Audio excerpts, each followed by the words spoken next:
আমাদের দেশের জাতীয় মাছ ইলিশ মাছ। এই মাছটা এত বেশি মজার হয়ে থাকে যে আমার মতো হয়তো অনেকেরই অনেক বেশি প্রিয়।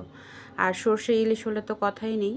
তো চলুন শুরু করছি আজকের মজার রেসিপি সর্ষে ইলিশ।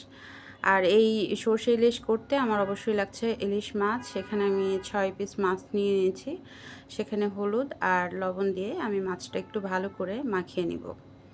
আসলে ইলিশ মাছ পছন্দ করে না এমন মানুষ বোধহয় খুব কমই খুঁজে পাওয়া যাবে। আর আমি একজন প্রচণ্ড রকমের ইলিশ প্রেমী মানুষ। আমার খুবই পছন্দের একটি মাছ হচ্ছে ইলিশ। তো আশা রাখছি আজকের রেসিপিটা আপনাদের অনেক ভালো লাগবে। তো মাছটা আমি ভালো করে মেরিনেট করে রেখে দিলাম। আর এখন চলে আসব আমি মাছের জন্য যে সর্ষে লাগবে, আমার সর্ষে বাটা সেটা তৈরি করে নেব। তো এখানে আমি 2 চামচের মতো হবে, চা চামচ সরিষা আমি ধুয়ে রেখেছিলাম জল ঝরিয়ে, সেটা নিয়ে নিলাম পাটাতে। সাথে দিয়ে দিলাম 6-7টার মতো কাঁচামরিচ এবং সামান্য পরিমাণ লবণ। এখন সরিষার সাথে আমি কাঁচামরিচ লবণ যেটা নিয়েছি সুন্দর করে আমি এটার একটা পেস্ট তৈরি করে নিব। আসলে ইলিশ মাছ এত বেশি মজার একটি মাছ যে এখানে আসলে অনেক বেশি মশলা ব্যবহার করার থেকে যদি একটু কম মশলা ব্যবহার করা যায়, আমার কাছে মনে হয় ইলিশ মাছের টেস্টটা অনেক বেশি ভালো থাকে। তো সেক্ষেত্রে এখানে আপনারা চাইলে সরিষার সাথে জিরা বাটাও ইউজ করতে পারেন। বাট আমি এটা একদম সিম্পলি তৈরি করেছিলাম এবং ভীষণ মজার। আসলে সরিষা বাটা হলে এখানে আর এক্সট্রা করে অন্য কোনো মশলা দেওয়ার একদমই প্রয়োজন নেই। তো আমি একদম সাধারণভাবে আপনাদেরকে এই রেসিপিটা শেয়ার করছি, আশা রাখি আপনাদের ভালো লাগবে। তো এখানে আমি বেশ সুন্দর করে একদম মিহি করে কাঁচামরিচ এবং সরিষার পেস্টটা তৈরি করে নিলাম। এখন এটা একটা বাটিতে নিয়ে নিচ্ছি। তো হয়ে গেল আমার সরিষা বাটা কাঁচামরিচ দিয়ে। আর অবশ্যই একটু লবণ দিয়ে বাটতে হবে, তাহলে কিন্তু সরিষার তেতো ভাবটা আসবে না। আর এখানে ফ্রাইং প্যানে দিয়ে দিচ্ছি সরিষার তেল। আসলে ইলিশ মাছের সরিষা বাটা করতে হলে অবশ্যই সরিষার তেল দিতে হবে। তো তেলটা আমি গরম করে নিয়েছি। এখন এখানে যে মাছগুলো, ইলিশ মাছগুলো আমি মাখিয়ে রেখেছিলাম হলুদ লবণ দিয়ে, সেগুলো আমি হালকা ভেজে নিব, খুব কড়া করব না, জাস্ট সামান্য একটু ভাজা করে তুলে নিব। আজকে যারা আমার রেসিপি দেখছেন তারা অবশ্যই কমেন্ট করতে ভুলবেন না যে আপনাদের আসলে ইলিশ মাছ কেমন লাগে, আর সর্ষে বাটা হলে ইলিশ মাছ সেটা আপনাদের জন্য কতটা মজার বা প্রিয় অবশ্যই জানাবেন। তো মাছগুলো আমি একটু এপিট ওপিট করে ভালো করে ভেজে নিচ্ছি।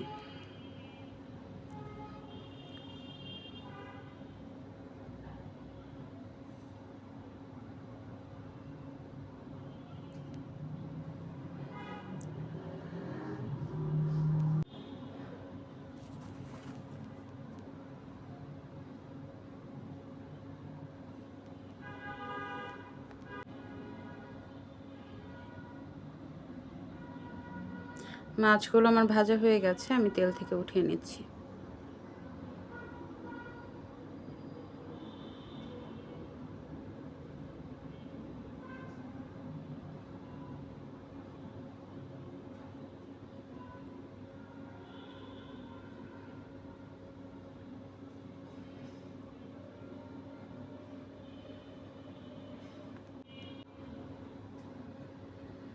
মাছগুলো আমি সবগুলো ভেজে উঠিয়ে নিলাম। দেখতে পাচ্ছেন আমি কিন্তু খুব বেশি ভাজিনি, জাস্ট এপিট ওপিট করে একটু হালকা করে ভেজে নিয়েছি।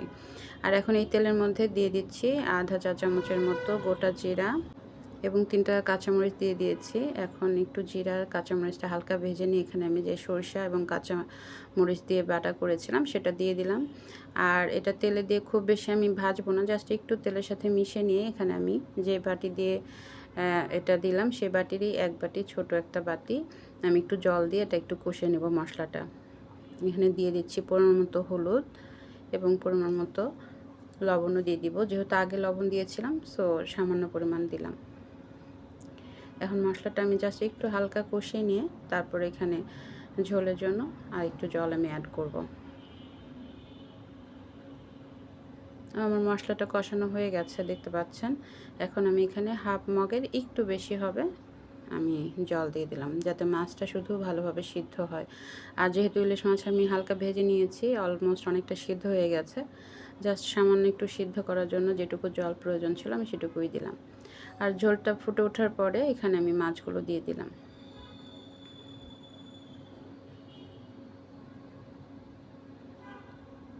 আসলে ইলিশ মাছ এত মজার একটি মাছ যে অনেক কম মশলাতেই আসলে এই মাছের আসল যে টেস্ট সেটা বোঝা যায়।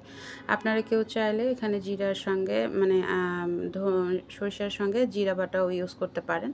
বাট আমি জাস্ট সিম্পলভাবে করেছি, বাট অনেক মজা লাগে খেতে।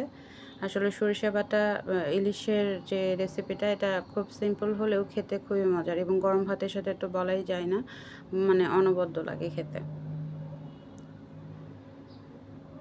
তো ঝোলটা আমার অনেকটাই শুকিয়ে আসছে, আর কিছুক্ষণ পরে আমি আমার রেসিপিটা নামিয়ে নিতে পারবো, কারণ অলমোস্ট হয়ে আসছে। তেলটা জাস্ট একটু উপরে উঠে আসলে আমি নামিয়ে নিচ্ছি আজকের এই সরষে ইলিশ। তো এটাই ছিল ফাইনাল লুক। আশা রাখছি আপনাদের অনেক ভালো লেগেছে আজকের রেসিপি। আর যারা আমার রেসিপিটা দেখেছেন অবশ্যই কমেন্ট করতে ভুলবেন না যে কেমন লাগলো। থ্যাংক ইউ সবাইকে এতক্ষণ ধরে পাশে থাকা।